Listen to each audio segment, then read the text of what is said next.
ਲਓ ਜੀ ਦੋਸਤੋ, ਅਸੀਂ ਅੱਜ ਮੌਜੂਦ ਆ ਇੱਕ ਆਜ਼ਾਦ ਕਸ਼ਮੀਰ ਦੇ ਇਲਾਕੇ ਦੇ ਅੰਦਰ ਤੇ ਡਾਕਟਰ ਸਾਹਿਬ ਮਾਸ਼ਾਅੱਲਾ MBBS ਡਾਕਟਰ ਨੇ, ਪੜ੍ਹੇ ਲਿਖੇ ਲੋਕ ਨੇ ਔਰ ਸ਼ੌਕ ਜਿਹੜਾ ਇਹਨਾਂ ਨੂੰ ਟਰੈਕਟਰਾਂ ਦਾ ਵਾ। ਸਭ ਤੋਂ ਪਹਿਲੇ ਤੇ ਗੱਲਬਾਤ ਕਰਦੇ ਆ ਕਿ ਟਰੈਕਟਰਾਂ ਦਾ ਸ਼ੌਕ ਕਿੱਦਾਂ ਪਾਲਿਆ ਔਰ ਇਹਨਾਂ ਨੇ ਇਸ ਇਲਾਕੇ ਦੇ ਅੰਦਰ ਪਹਿਲਾ ਵਾਹਦ ATS ਟਰੈਕਟਰ ਲਿਆਂਦਾ ਔਰ ਇਸ ਇਲਾਕੇ ਦੇ ਅੰਦਰ ਮੈਨੂੰ ਦੱਸ ਰਹੇ ਸੀ ਵੀ 70 ਦੇ ਅੰਦਰ 70 75 ਦੇ ਅੰਦਰ ਵੀ ਇੰਗਲੈਂਡ ਦੇ ਅੰਦਰ ਇੰਗਲੈਂਡ 'ਚ 135 ਲਿਆਂਦਾ ਸੀ। ਤੇ ਇਸੇ ਤਰ੍ਹਾਂ ਅਸੀਂ ਮੁਖਤਲਿਫ ਕਿਸਮਾਂ ਦੇ ਟਰੈਕਟਰ ਲਿਆਂਦੇ ਆ ਔਰ ਸ਼ੌਕ ਨਾਲ ਰੱਖੀ ਦੇ ਨੇ। ਤੇ ਇਹਨਾਂ ਨਾਲ ਅਸੀਂ ਗੱਲਬਾਤ ਕਰਦੇ ਹਾਂ। अस्सलाम वालेकुम जी। वालेकुम सलाम जी। जी सर, सब तो पहले तो अपनी तलीम के बारे और अपना थोड़ा जिहा साडे दोस्तां नूं तारफ करवाओ। जी जी जनाब, मैं इब्तदाई तालीम तो इत्थे ही हासिल की, फिर उस तो बाद इस्लामाबाद रहा, उत्थे FSC उत्थों की, फिर रशिया चला गया, उत्थों जाके MBBS किया, फिर इत्थे भी सर्विस करता रहा। हुण मैं जिहड़ा ना वो मूव हो रहा, शिफ्ट हो रहा इंग्लैंड। तो बस अल्लाह करे अगे आसानियां अल्लाह पैदा करे। तो बाकी शौक है, शौक थोड़ा बहुत अपना रकबा भी है, जिम्मेदारा भी करते हैं।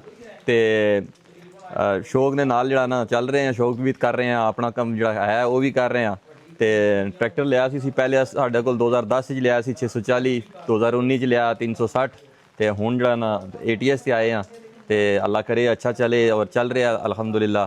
तो बस दुआ करो अल्लाह करे ठीक चले सब। अच्छा भाई, ये ATS पहला ही लिआंदा तुसीं इस इलाके दे अंदर? जी, आज़ाद कश्मीर दे विच साडा पहला यूनिट आया, पहला ही ट्रैक्टर आया है। सही। और शौक ना ही लिया? जी जी, शौक ना लिया। साडा कमर्शियल काम है कोई नहीं, सही, बस अपना ही काम करीदा है।